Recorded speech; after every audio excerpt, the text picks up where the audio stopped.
2024, charging you with the crime of murder in the first degree and other related charges. How do you plead to this indictment, sir? Guilty or not guilty? Not guilty. People? Your Honor, we have a copy of the indictment, notice of immigration consequences, as well as rap sheet. I believe the court has it. We give the court an extra copy and one to counsel. Does the court wish that we be heard with respect to bail? Well, what is the situation with the federal authorities? They have a security order on these? As we understand that we have primary jurisdiction, and we have been informed by the U.S. Attorney that they intend on allowing us to try our case first. So with respect to whatever goes on there, as the party with primary jurisdiction, the trial and the sentencing will take place here prior to anything that takes place in the federal system. So what you just said, the answer is it's fine if we take custody today.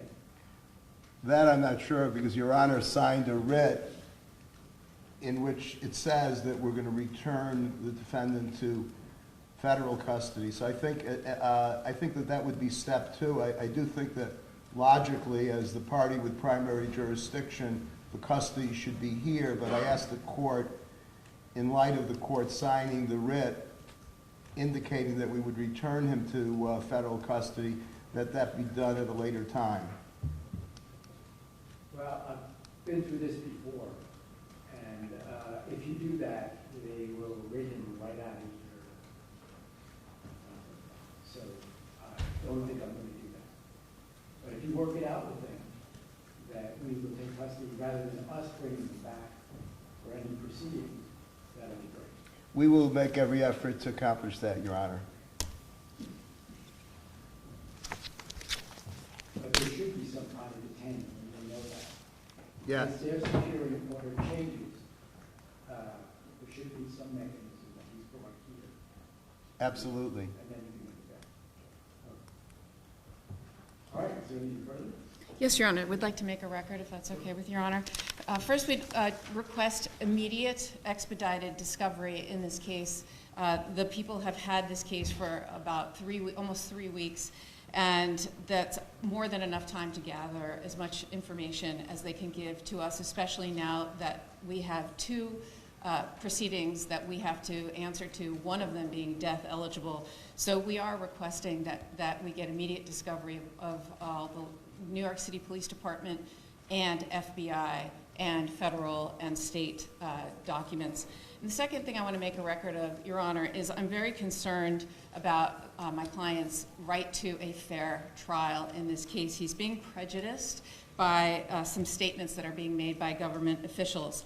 Like every other defendant, he is entitled to a presumption of innocence, but unfortunately, the way this has been handled so far, his rights are being violated. And as you know, Your Honor, there's a wealth of case law guaranteeing his right to a fair trial, but none of the safeguards have been put in place yet here. In fact, it's just the opposite of what's been happening. He's a young man, and he is being treated like a human ping pong ball between two warring jurisdictions here. These federal and state prosecutors are coordinating with one another, but at the expense of him. They have conflicting theories in their indictments, and they are literally treating him like he is like some sort of political fodder, like some sort of spectacle. He was on display for everyone to see in the biggest staged perp walk I've ever seen in my career.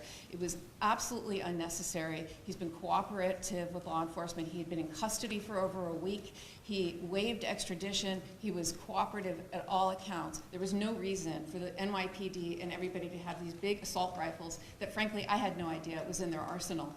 And to have all of the press there, the media there, it was like perfectly choreographed. And what was the New York City mayor doing at this press conference, Your Honor? That just made it utterly political. And as Your Honor knows, under Lauro v. Charles, the Court of Appeals for the Second Circuit has held it to be clearly established that these staged perp walks to the media unrelated to a legitimate law enforcement objective is unconstitutional, and I submit there was zero law enforcement objective to do that sort of perp walk. There's absolutely no need for that whatsoever. And frankly, Your Honor, the mayor should know more than anyone of the presumption of innocence that he too is afforded when dealing with his own issues. And frankly, I submit that he was just trying to detract from those issues by making a spectacle of Mr. Mangione. And there are consequences to this. He has a right to a fair trial. And I just want to put on the record statements that the mayor made publicly about my client. Nothing saying alleged, for example, and he said, I wanted to send a strong message with the police commissioner that we're leading from the front. I'm not going to just allow him to come into our city. I wanted to look him in the eye and state, you carried out this terrorist act in my city, the city of New York that I love. And he wanted to show symbolism. Your Honor, he's not a symbol. He's somebody who is afforded the right to a fair trial. He's innocent until proven guilty. And the mayor was talking to jurors, future potential jurors that elected him. Those are the people that elected him that he is talking to and calling this man a terrorist. So, Your Honor, I just want to make a record of this and put everyone on notice that this has to stop. And my client is entitled to a fair trial and the presumption of innocence. And we're going to fight these charges, whether it's in the state or federal, to the fullest extent. Thank you, Your Honor. All right, well, as you know, I have very little control as to what happens outside of this court. But I can guarantee you, as I guarantee every defendant that comes through these doors, that the defendant will receive a fair trial. And we will carefully select a jury if that time comes or when that time comes. But yes, you should expedite discovery. Your Honor, the discovery in this case is voluminous, to say the least. I have never seen a case with such volume of evidence, aside from the issue of the quality of the evidence. And I suggest to counsel, because we have a discovery portal, but given how much evidence there is against this defendant, it would be smarter if counsel could provide us with a 2 terabyte external drive rather than rely on the crashing of the portal. With respect to statement and identification notice, we will be giving that notice within the next 15 days. We're preparing an ADF. We'll do our best to expedite discovery, but I'll say that with redactions and with the volume of it, we're hoping to do it as best we can under, this is not a usual case in terms of the thousands of hours of video tracking and the like, and the fact that we're not only responsible for discovery in this county, but in Altoona, where the arrest was made and where several officers were involved. And we're in touch with those people, and we're going to get everything counsel's entitled to. As to other issues, I think a 30-day adjournment to see where we're at, and to, of course, counsel's aware of the various notices. We have notices as well. I take it that counsel will abide by the statutory limitations on their notices with respect to any notices they believe to be appropriate. As to counsel's record on the mayor, basically repeating what the mayor said, I don't know how that advances the ball. We will comply with our ethical obligations with respect to trying this defendant's guilt in this courtroom and this courtroom alone. Thank you. All right, so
Good.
Ready to go.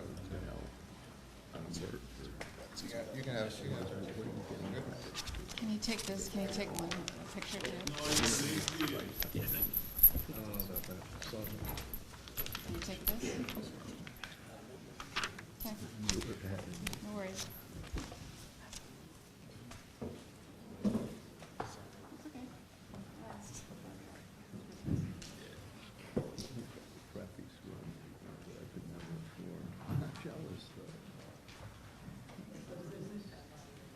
Thank you, Your Honor.